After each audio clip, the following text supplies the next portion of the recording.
আজকের গল্পটা বলবো দার্জিলিংয়ের টয় ট্রেন নিয়ে। তো দার্জিলিংয়ের টয় ট্রেন মানে একটা হেরিটেজ ফিলিং। যারা মোটামুটি দার্জিলিং গেছে, যারা মোটামুটি দার্জিলিং যাচ্ছে, বা যারা মোটামুটি দার্জিলিং যাবে বা এখনও যায়নি, কিন্তু টয় ট্রেন হচ্ছে এমন একটা জিনিস, টয় ট্রেন দেখলেই সবার চলার ইচ্ছে করে। আপনি গাড়ি করে যাচ্ছেন, পাশ দিয়ে টয় ট্রেন চলে যাচ্ছে, একটা আলাদাই একটা অনুভূতি বা আলাদাই একটা ফিলিংস আছে। এটা সত্যি না মিথ্যে জানি না, আমার তো এরকম ফিলিংস হয়। আপনাদের কীরকম ফিলিংস হয় আপনারা কাইন্ডলি একটু কমেন্ট করে বলবেন। যাই হোক, তো টোটাল দার্জিলিংকে বেস করে অনেক রকমের টয় ট্রেন চলে। প্রথমেই আমি যে টয় ট্রেনের কথা বলবো সেটা হচ্ছে এনজিপি থেকে দার্জিলিং যাওয়ার টয় ট্রেন। তার আগে প্রথমেই বলি, এই টয় ট্রেনে কিন্তু ম্যাক্সিমাম স্পিড কিন্তু 15 থেকে 20, 20ও না 15ই ধরে রাখুন। আর টয় ট্রেনগুলো আলাদা আলাদা রকমের ইঞ্জিন টানে, কোনোটাতে ডিজেল ইঞ্জিন টানে, আবার কোনোটাতে স্টিম ইঞ্জিন টানে। তবে এনজিপি থেকে যে দার্জিলিংয়ের জন্য যে টয় ট্রেনটা যায় ওটা ডিজেল ইঞ্জিন টানে। এবার আসি আসল কথায়। তো দার্জিলিংয়ে বেশ করে যে কটা টয় ট্রেন চলে প্রত্যেকটাই কিন্তু আইআরসিটিসি থেকে বুক হয়। তো আমি যদি এখন এনজিপি টয় ট্রেন দিয়ে শুরু করি, তো এনজিপি টয় ট্রেনে আপনি যখন আইআরসিটিসি খুলবেন দেখতে পাবেন যখন এনজিপি থেকে দার্জিলিংয়ের স্টেশন কোড হচ্ছে ডিজে। তো আপনি এনজিপি থেকে যখন দার্জিলিং দেবেন, দিয়ে যখন সার্চ করবেন দেখবেন আপনার সামনে কিন্তু দু রকমের মানে দুটো টয় ট্রেন দেখাচ্ছে। একটা হচ্ছে 52541 NJP Darjeeling passenger, NJP DJ passenger, আর একটা হচ্ছে 52539 এনজিপি ডিজে এসি প্যাসেঞ্জার। দুটো কিন্তু দেখে আপনি কিন্তু কনফিউশন হবেন, কারণ দুটোর টাইমিং হচ্ছে একই, 10:10 সকাল 10:10 এনজিপি থেকে দুটোই ছাড়ে। এবার আসল খেলাটা দেখুন, যেটা সেকেন্ডে থাকবে 52539, এটা কিন্তু সপ্তাহে 3 দিন চলে, সোমবার, বুধবার আর শনিবার, দুটোই 10:10 টাইম দেওয়া আছে। তো যেটা দার্জিলিং প্যাসেঞ্জার, শুধুমাত্র যেটা প্যাসেঞ্জার যেটা আইআরসিটিসি প্রথমে থাকে, সেটা 10:10 ছেড়ে ওটা পৌঁছে হচ্ছে বিকেল 5:40। এটা কিন্তু খুব মজার ব্যাপার। মানে আমার কিন্তু এখনও দার্জিলিং টয় ট্রেন চড়া হয়নি, মানে শিলিগুড়ি থেকে বলছি। তো ওটা কিন্তু আমার কিন্তু খুব চড়ার ইচ্ছে আছে। তো মোটামুটি 7.5 ঘন্টা টাইম এক্সপেক্টেড টাইম লেখা থাকে, তো ওটা মোটামুটি পৌঁছে মধ্যে 5:40, 6টা বেজে যায়। আর সেকেন্ড যেটা 10:10 যেটা ছাড়ে, যেটা উইকলি থাকে, উইকলি 3 দিন চলে, সেটা 10:10 ছেড়ে পৌঁছয় কিন্তু 6:30টায়। ওটাতে কিন্তু টাইম লাগছে 8 ঘন্টা 20 মিনিট। তো আপনারা যখন টিকিট কাটবেন অতি অবশ্যই কিন্তু প্রথমেরটাতে কাটবেন, কারণ সেকেন্ডটার টাইমও বেশি লাগছে, প্লাস ওটা 3 দিন মাত্র চলে, সোমবার, বুধবার, শনিবার। তো আপনি যদি মঙ্গলবার বা শুক্রবারের বা রবিবারের যদি টিকিট কাটেন তাহলে কিন্তু আপনি ওটা লিস্টে দেখতে পাবেন না। আর চেষ্টা করবেন প্রথমটাই কাটার। এবার আসি ক্লাসে।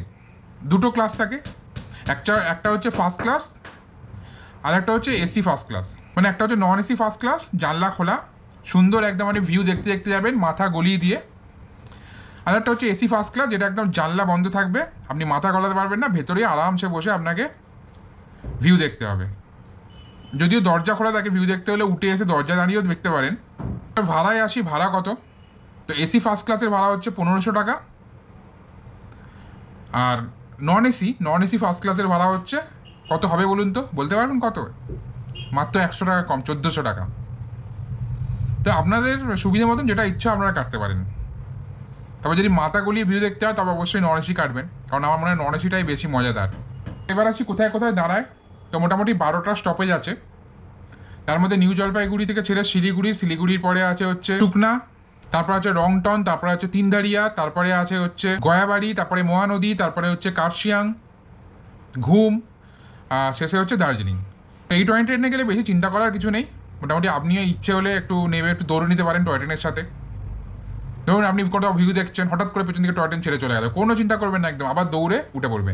তো বাড়ির উঠোন দিয়ে, লোকের উঠোন দিয়ে, রাস্তার মাঝখান দিয়ে, জঙ্গলের মাঝখান দিয়ে, যেখান সেখান দিয়ে কিন্তু টয় ট্রেন আস্তে আস্তে পাহাড়ের চূড়ে উঠে পড়ে। তো এটা আলাদা একটা এক্সপিরিয়েন্স। তো এই টয় ট্রেন নিয়ে এবার প্রথমে আমার এক্সপিরিয়েন্সটা বলে দিই। তো আমি এবারে দার্জিলিং যাওয়ার জন্য, আমাদের 3 জনে দার্জিলিং যাওয়ার জন্য আমার খুব ইচ্ছে ছিল টয় ট্রেন টিকিট কাটবো। তো যথারীতি সকাল 8টার দিকে আমি বসে পড়লাম টয় ট্রেন টিকিট কাটার জন্য। সাকসেসফুলিভাবে টিকিটও পেয়ে গেলাম। এই টয় ট্রেনে কিন্তু প্রচুর রাশ থাকে। 8টা 3-4 মিনিটের মধ্যে ফুল হয়ে ওয়েটিং লিস্ট হয়ে রিগ্রেটে চলে যায় মাঝে মাঝে। তো যাই হোক, আমি ফার্স্ট ক্লাসে 1500 টাকা দিয়ে 3টে টিকিটও কেটে ফেললাম।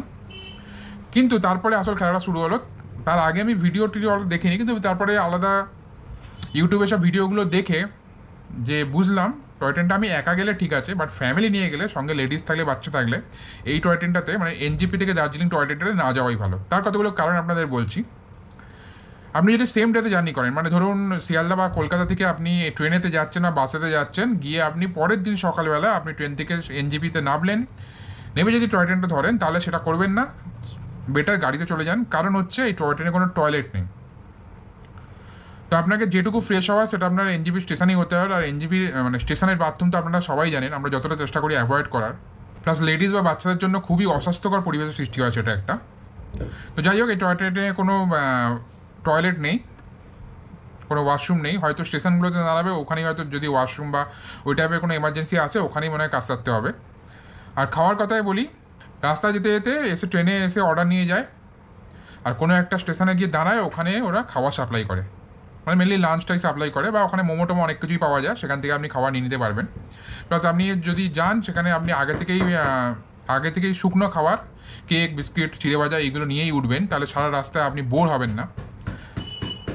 প্লাস এই টয় ট্রেনে আমার যেটুকু ধারণা, কিছু দূর যেতে যেতে খুব ভালোই লাগবে, কিন্তু অনেকটা সময় মোটামুটি 3-4 ঘন্টা কেটে যাওয়ার পর হয়তো বোর লাগতে পারে, কারণ বাকিটা, তবে আমার আশা আছি খুব ভালো লাগবে। আমি কখনো একা গেলে অবশ্যই আমি এই ট্রেনটা চড়বো। মোটামুটি প্রত্যেকবারই পাশ দিয়ে যেতে দেখেছি, কিন্তু এখনও চড়া হয়ে ওঠেনি। তো যাই হোক, এই হচ্ছে এই টয় ট্রেনের গল্প। অনেকে আবার গাড়ি, বাইক টয় ট্রেনের ট্র্যাকে রেখে চলে যায়, সেইগুলো সরাতেও আবার টাইম লাগে, তো এইসব ক্ষেত্রে একটু লেট হয়। তো যাই হোক, ultimately end of the day experience মজাদারই হবে। হ্যাঁ, তো তারপরে আসি আমার কথাটা তো বলাই গেলো না। হ্যাঁ, তো তারপরে আমিও যথারীতি সকালবেলায় ট্রেন থেকে নামার ছিল, ট্রেন থেকে নেবে আমাকে টয় ট্রেন ধরতে হতো। যদিও আমি দার্জিলিং মেলে জার্নি করছি, তো খুব তাড়াতাড়ি নামবো, 8টার সময় নেমে যাবো। তো 8টার সময় নেবে, 10টার সময় টয় ট্রেন ধরবো, মানছি আমি ট্রেনেতে ফ্রেশ হয়ে যাব। কিন্তু তারপরে যেহেতু সঙ্গে বাচ্চা আছে, তো ওর হঠাৎ করে এমার্জেন্সি হলে খুব রিস্ক হয়ে যাবে ফ্যাক্টরটা। প্লাস অনেকক্ষণের জার্নি, ট্রেনেতে ভালোভাবে কারোরই ঘুম হয় না, সেখানে 8 ঘন্টা জার্নি করা, আবার তারপরে আর ট্রেনে করে, যেখানে টয় ট্রেন মানে কোনো অতটা এসির ব্যাপার নেই, বাইরের হাওয়াটাই ম্যাক্সিমাম। তো ট্রেনে করে 8 ঘন্টা জার্নি, সেই সব ভেবে আমি আবার 500 টাকা চুনা লাগিয়ে আবার টিকিটটা ক্যান্সেল করে দিয়েছি। 3 জনের টিকিট, মানে 3টা যেহেতু কাটতে হয়েছে, সিটিং যেহেতু 3টেই কাটতে হবে, 3টে টিকিট কাটতে আমার 570 টাকা চুনা লেগে গেছে। ক্যান্সেলেশন চার্জ 570 টাকা। তো যাই হোক, টাকা রিফান্ডও এসে গেছে, একদিনের মধ্যে টাকা রিফান্ড এসে গেছে, সেগুলো নিয়ে কোনো অসুবিধা নেই। যাই হোক, 570 টাকা আমার চুনা লেগেছে। এনজিপি থেকে যেমন দার্জিলিংয়ে টয় ট্রেন আছে, তুমি দার্জিলিং থেকেও এনজিপি টয় ট্রেন আছে, যেটা সকাল 9টায় চলে দার্জিলিং থেকে 9টায় ছেড়ে বিকেল 4:25 প্রায় এনজিপি ঢুকে যায়। আপনারা চাইলে এটাতেও বুক করতে পারেন, গাড়িতে না এসে আপনারা চাইলে টয় ট্রেনেও আসতে পারেন। হাতে যদি সময় থাকে ট্রেন ধরার, তাহলে অবশ্যই আপনি এটাতে আসতে পারেন। এটাও তো ওই সেম, ফার্স্ট ক্লাস এসিতে হচ্ছে 1500 টাকা ভাড়া, আর নন এসিতে হচ্ছে 1400 টাকা ভাড়া। এবার আসি নেক্সট টয় ট্রেনের কথা, যেটা হচ্ছে জয় রাইড। তো জয় রাইড খুবই ফেমাস, প্রচণ্ড রাস্তাকে জয় রাইড পাওয়া কিন্তু খুব চাপের। তো জয় রাইডও বুকিং হয় হচ্ছে আইআরসিটিসির ওয়েবসাইট থেকে। তো সেখানে আপনাকে স্টেশন কোড কী দিতে হবে, ফর্মেতে দিতে হবে ডিজে মানে দার্জিলিং টু DJRZ দেবেন, ওটাও দার্জিলিংয়ে DJRZ দিলে দেখবেন আপনাকে 13খানা জয় রাইড দেখাবে। তো প্রত্যেকটা জয় রাইডের ডিউরেশন মোটামুটি 1 ঘন্টা 45 মিনিট থেকে 1.5 ঘন্টা, মানে 1.5 ঘন্টা, 1 ঘন্টা 30 থেকে 1 ঘন্টা 45 মিনিটের মধ্যে। তো 3টে আলাদা আলাদা থাকে, মানে সকাল 7:25 থেকে শুরু হয়, 7:25 শুরু হয়ে বিকেলবেলা লাস্ট জয় রাইড হয় 3:25, মানে স্টার্ট হয় 3:25 দার্জিলিং থেকে। তো দার্জিলিং হয়ে ওটা ঘুমে গিয়ে অনেকক্ষণ দাঁড়ায়, ঘুম থেকে আবার ঘুরে দার্জিলিং আসে। তো মোটামুটি 1.5 ঘন্টা থেকে 1 ঘন্টা 40 মিনিটের 45 মিনিটের ব্যাপার থাকে। তো 3টে আলাদা ইঞ্জিন আছে, একটা হচ্ছে ডিজেল ইঞ্জিন, একটা হচ্ছে জয় রাইড স্পেশাল থাকে, আর একটা হচ্ছে জয় রাইড স্টিম ইঞ্জিন থাকে। তো ডিজেল আর স্পেশালের ভাড়া হচ্ছে 1000 টাকা, আর স্টিম ইঞ্জিনের ভাড়া হচ্ছে 1500 টাকা। ওখানে একটাই ক্লাস, ফার্স্ট ক্লাস। তো এই হচ্ছে জয় রাইড। তো দার্জিলিং গেলে অবশ্যই জয় রাইডের একবার এক্সপিরিয়েন্স করবেন, মানে জয় রাইড খুবই ভালো লাগবে। যে কোনো একটাতে করতে পারেন। যদি আপনি চান যে ধোঁয়া ওটা দেখতে, তাহলে অবশ্যই স্টিম ইঞ্জিন করবেন, আপনাকে পুরোনো দিনের স্মৃতি ফিরিয়ে আনবে। আর যদি চান 500 টাকা বাঁচাতে, তাহলে অবশ্যই ডিজেল ইঞ্জিন অথবা স্পেশালটা করবেন। দার্জিলিং ছেড়ে ঘুম হয়ে ঘুরে আবার চলে আসবে। দার্জিলিংয়ের জয় রাইড একটা হেরিটেজ, ওটা একটা, আর জয় রাইড প্রত্যেক দিনই চলে। এবার আসি আর একটা টয় ট্রেনে। আচ্ছা, আর একটা টয় ট্রেন আছে যেটা লাস্ট টয় ট্রেন দার্জিলিংয়ে, সেটা হচ্ছে দার্জিলিং কার্সিয়াং স্পেশাল। সেটা কার্সিয়াং স্পেশাল টয় ট্রেন। তো যদি কেউ টয় ট্রেনে কম খরচায় টয় ট্রেন চড়ার ইচ্ছে হয়, তাহলে এই টয় ট্রেনটা আপনি চড়তে পারবেন। এটা দার্জিলিং থেকে সকাল 9টায় চলে 11:30টার সময় 2.5 ঘন্টায় এটা কার্সিয়াং পৌঁছে যায়। এটা ঘুম, সোনাদা ওইসব হয়েই আসে। তো যারা দার্জিলিং থেকে কার্সিয়াংয়ে ঘুরতে আসবেন, তারা এটাতে করে আসতে পারেন, বা দার্জিলিংয়ে 1 দিন বা 2 দিন থেকে কার্সিয়াংয়ে থাকবেন, তারা এটাতে আসতে পারেন। এটা আবার দুপুরবেলা 2:30টার সময় সম্ভবত কার্সিয়াং থেকে ছেড়ে আবার 2.5 ঘন্টা জার্নি করে আবার দার্জিলিং পৌঁছে যায়। তো এটা ভাড়া হচ্ছে 750 টাকা।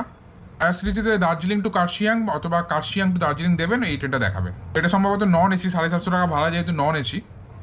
তো যদি কেউ কম খরচায় টয় ট্রেনে চড়তে চান, তাহলে এইটা অবশ্যই চড়তে পারেন। তো এই ছিল আজকে দার্জিলিংয়ে যতগুলো মোটামুটি টয় ট্রেন চলে সবই বললাম। তো আপনাদের যেটা ভালো লাগে অবশ্যই জয় রাইড একবার চড়ার চেষ্টা করবেন, কম টাইমে খুব ভালো একটা এক্সপিরিয়েন্স হবে আপনাদের। তো এরকম আরও বিভিন্ন রকম গল্প নিয়ে আমি আবার ফিরে আসবো আর নতুন ভিডিওতে। ভালো লাগলে অবশ্যই লাইক করবেন, একটা শেয়ার আর একটা সাবস্ক্রাইব করে দেবেন।